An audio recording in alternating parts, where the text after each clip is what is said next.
I'm a public official, man. I always hold myself to account even before. Understand? Yes. So there are certain things in public office. There are ambiguities, and sometimes they are bound to happen. So man, that was my initial reaction. That I felt a bit disappointed. I felt targeted. Assalamualaikum. ñëwaat neen si second segment bi boo nekk bii mooy main section bi si interview bu am ak honorable Abdoulie Njai for Banjul Central.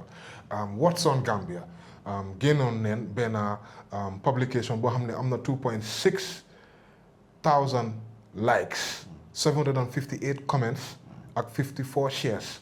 Lan la gaay doon wax ñu ngi doon tuumal this very National Assembly member, one of the young National Assembly members of the Gambia, member for Banjul Central, Abdoulie Njai. Lii leen wax corruption everywhere. Abdoulie Njai, independent, is the National Assembly member for Banjul Central. He contacted the clerk's office and said he wanted to build a constituency office in Banjul Central. The clerk's office agreed and asked him to provide an invoice. But it was later discovered that the office was built at Abdoulie Njai's family home. Auditors questioned how the clerk's office allowed this to happen. What would happen if Abdoulie Njai lost his seat and did not win a second term? Would the office remain at his family home, or would it be uprooted brick by brick and delivered to his successor? More from the National Assembly audit report coming. So, lii moo nekkoon accusation boo xam ne bu mu génna ñu bari comments yi ñu ngee daw xam naa gis nga some of ci seen comments ñu ngi wax ne you know corruption la ne yow loo def was completely wrong.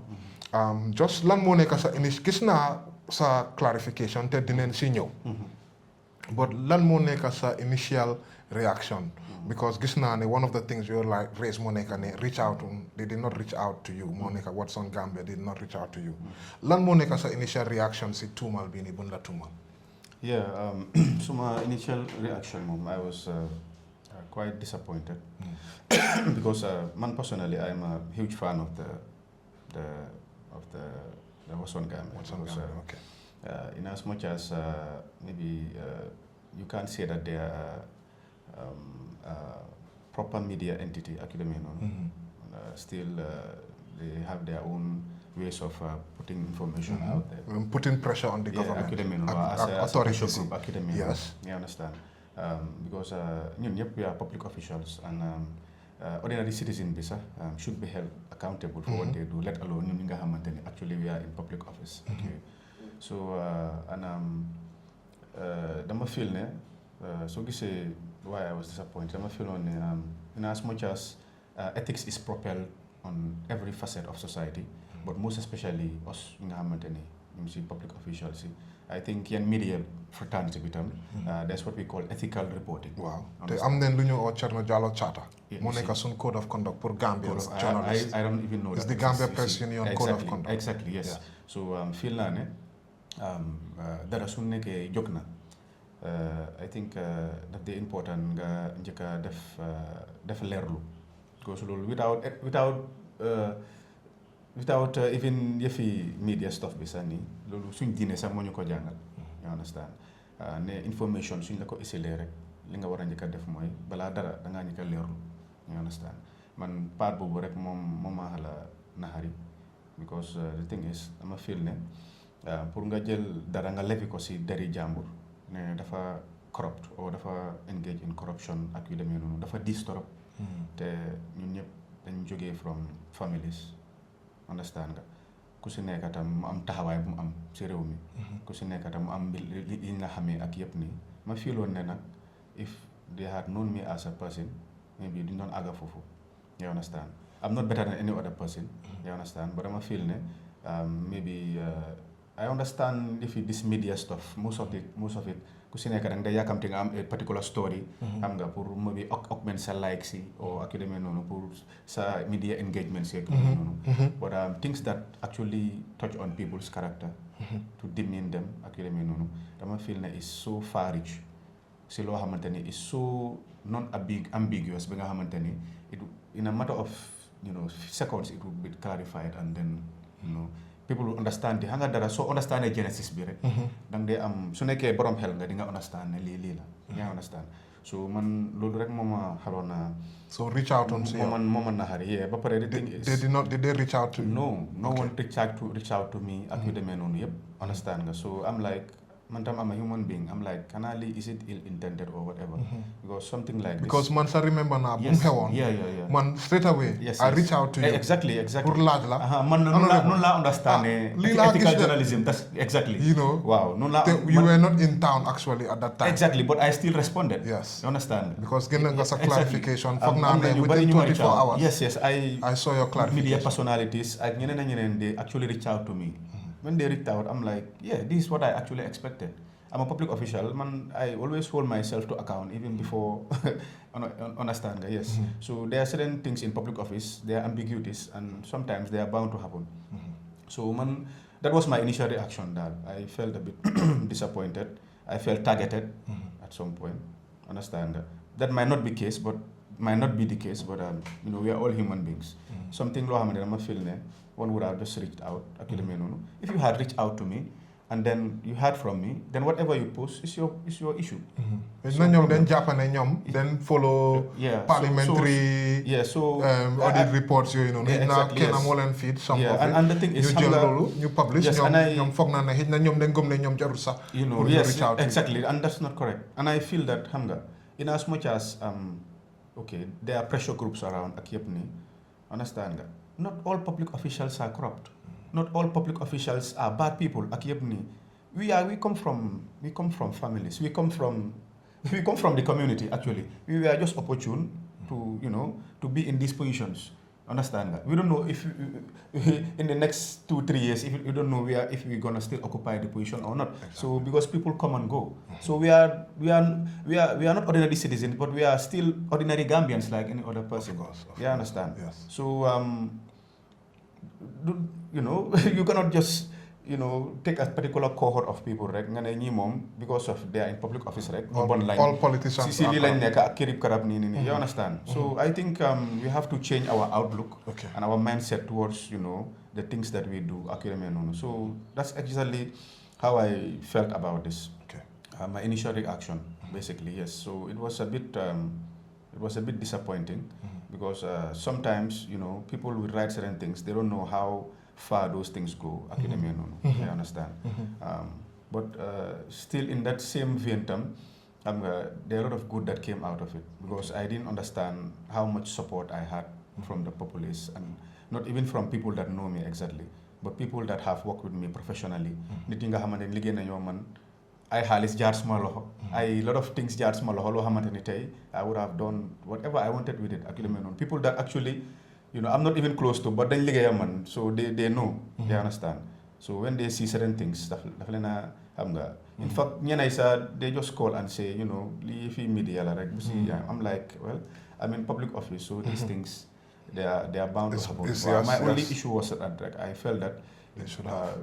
At least some publish things understand dina land ki image am wala dina li lu gëna important as Muslims moy nga reach out to the person, understand nga def clarification ak yoy. So from your clarification bi nga am yow at the end of the day yow yaay journalist bi, then yow yaay xam lan nga binda, understand parce que di nga mëna déggé from both sides, then di nga am sa angling as to nga pusher or whatever you do ak yu demee noonu. Waaye dafa fekk at least def nga the needful, loolu they were doing the needful. So that happened rek ak yu demee noonu even in parliament sometimes we pose questions to the ministers ak yu demee noonu. Su nekkee they cannot give you an answer right now, then let them maybe retract back and I will do the needful and get back to you. So I think that is just something that should be across the board in all facets of governance, and whether it's the media fraternity, whether it's us the public officials, whether the average Gambian citizen or whatever. I just feel that anything that happens, I feel the level would have danger kaba. Because even some few days ago, someone sent me something from their own platform. I think I think they wrote ñu ngi am information about lii but they are making their research. ñu ngi def research, ñu ngi lifini, will stay tuned, will get accurate noonu, understand nga. So nga loolu su ko gisee da nga ne ndax lii like it's a bit biased, understand nga, because you can't do certain favors for certain people and then su nekkee just public official la rek you just take up Yusuf's face nga post ko rek nga ne kii dafa engage si corrupt activity ak yu demee noonu xam nga te yow amul benn indication boo xam ne kooku dafa mismanage funds dafa misappropriate funds wala dafa sàcca xaalis wala dafa dara am na ñeneen nit ñoo xam ne and people cannot read in the people most people even can read but xam nga they don't understand exactly how to read in between the lines so the way they will take things is going to be of course exactly yes. So balaa ñu ñëw si sa clarification still on What's On Gambia lu ñu wax because of gis nañ ne even si sa clarification nekkul ne da nga wéedi lu What's On Gambia binda right so lu ma bëggoon lu tax may laajte loolu mooy coming on the content lu gaay binda you apart from ne reach out on si yow ndax is there anything else lu gaay binda si seen statement boobu loo gëm ne is wrong no corruption was levied against my person. Of course. Wow. Yow nga ne man dama corrupt. Wow. Dama engage in corruption. Yes. So show the people exactly what corruption have I done. ñoom ñu ngee ne warutoon a nekk si sa property. Déedéet xam nga the thing is moo tax maybe a lot of people do not understand what auditing is. yaa nga understand audit bi is dañ audit administration bi. Understand because they are the procurement authority. Thank you. Foofu laa bëggoon a ñëw because of ñu bari understand constituency development fund bi naka la nekkee di ñëw so in fact sax foofu laa bëggoon pour ñu ñëw pour nit yi understand because of a lot of people ñoom si ñoom lu mu gëm moo nekka parliament da nga leen wax ne lii nga bëgga nga send leen invoice si comme What's On Gambia lu mu wax ñoom parliament léegi ñoom ñu transfer 500,000 or 300,000 depending on lan la nekkoon at that time si sa account yow nga jël loolu noonu dem si sa property nga tabax fa so loolu la nit yi foog wante leeralal tuuti information dafa naka la waaw ndax yow jot nga any xaalis ndax yow njëriñ nga si personally no constituency development fund loolu pour nit yi understand c'est loolu ñun bu ñëwee es si lañ ko introduce ñun dañoo parlement dafa mel ni ngay start liggéey bu es xam nga lu ñu induction dañ la dee induct ne la yow de lii lañ laa fay sa liggéey bi lii la lii mooy committee si plenary bi nii la dee demee assembly service bi am na lii su ko defee won la jolaan overview of institution bi nga mun a xam yow fi ngaa dem parce que yaa ngee dugga foo xam ne néegi njuli la xam loo fa lu bari so noonu la dee mel so trop loolu noonu si lañ ñu xamal ne even di si fi véhicule issue yu gars yi wax yëpp ñun buñ demee induction day lañ doog a xam ne fifth legislature bi am na moto yu gars yi procure mi ngi South Africa kirib karab ñëwaangut ak yu demee noonu nii so bu moto yi génnee yëpp ñëpp di wax ne ñun dañ ñëw rek defaral suñu boppa nii rek jënda suñu boppa moto ak all those things are false parce que am nga all these things are false information so yëfi constituency development fund bi tam that's how we knew about it ne am na constituency development fund boo xamante ni tey assembly initiate nañ ko because gis nañ ne MPC dañ dee nekk throughout seen term daf dee difficult pour ça ñuy indi project seen community te community si nga xam ne moom la ñoo serve though it's not part of our mandate understand nga to actually execute understand nga because yéen oversight lañ dee def but yéen am na yéen a gaps si within seen community si ñu ne xanaa ñu am token boo xam ne tey te ñaata la pour nit yi time boobu noonu 2022 it was 300,000 boobu noonu dañ dee génne 10% deduction tax boo xam ne dafa dem finance ministry of finance so dafa mel ni dafa nekk around 270 loolu la moo nekk waaw mooy bu ñoo initially bu ñoo start so from 2023 dem si la ko gaay augment to 500,000 from 2020 amoon na benn at boo xam ne amul exactly waaw foofu laa doon ñëw 2024 bi moom receiving any because break on news boobu exactly yes I could remember I could remember the article so 2024 receiving any xam nga ñu bari xamuñ yëfi constituency development people don't understand yaakaar naa te 500 bi sax is about around 450 parce que 10% bi dafa dem ministry of finance understand as so léegi nit yi den bugg a understand tamit xaalis boobu ndax daf dee ñëw si pocket yi National Assembly ba ndax jox leen 300,000 honorable Alaaji Njai mu jël ko dem dugal ko si tabax exactly because loolu lañ gomloo nit ñi ak yu demee noonu nii because ñu bari they freaked out ak yu demee noonu nii am na ñu doon ñëw si di wax ne ma ne ndax office buñ dee ñëw la ak yooyu ma leen office bi la gars yi di wax di nii understand nga so people did not understand ba pare xam nga rek su nekkee you are in political office nit yi nga xamante ni seen si lañ nit yi nga xam ne layguñ la ñi nga xamante ni yàkkamti nañ wala ñu ut sikka si yow gisuñ dat mooy mbir nii suñ demee ba gis certain things yu ndaw yi rek they will just take it off and then di si yokkam magi nokos I don't know xorom ak yooyu noonu ak yu demee ñoo misconstrue xel nit ñi yëpp understand nga ba nga xamante ni people xam nga think of it in a understand nga so mbiri nii la demee ñun National Assembly lu ñu day def su time bi jotee National Assembly service bi dañ dee notify all members su notify ne dem leen si records office bi ngeen dem jëli seen form bi CDF form bi so form bi suñu la ko joxee dafa indicate sa tur sa constituency mu am benn part boo xam ne yow whatever project boo xam ne mu ngi sa xel bi loo xam ne is within the procurement regulations understand loolu lañ la dee jox ne la nga lifin nga bind project proposal booy lifin nii den nga send ko to the office of the clerk you understand so ñoom ñooy execute ñooy def things accordingly ak yu demee noonu mun a identify contractors yi su nekkee project base la su nekkee lu ñoo jënd la tam ñu mun koo float den bida si ñu bid ak yu demee noonu den understand nga den nga sa project mun a ñëw su gaa yi demee ba lifin 58 members yi yëpp den suñ paree ñuy taana based on constituencies di ko execute noonu la dee demee so xaalis bi understand nga kan ak kan non xaalis bi du day jaar si ñun so waaw loolu laa bëgg a pour xam nga dama bëgg a loolu mu leer yes because of man xam naa nu fa dee demee waaye balaa man su ma waxee dañoo wax ne maa ngi support honorable Abdoulie Njai noonu man sa loolu laa nekk di dégg because based on xam nga information noo ko dee génnee la waaw because even I saw this someone sent me this benn entity dañ defar this AI stuff nii so ñoom ñu ne dañ ma jox xaalis instead of moom nga jël tabax ko dama ko jël ma tabaxee ko ak suma kër bu seer sax waaw ak yu demee noonu nii xam nga so xaalis bi pour nit yi leeral pour ñu xam fan la affaire si de because man te dinaa ko wax as somebody koo xam ne dama dee report on the constituency development fund maa ngi toppa parliamentarian si ñoom yëpp pour laaj leen lan la gaay def ak seen xaalis bi te luñ si xam moo nekka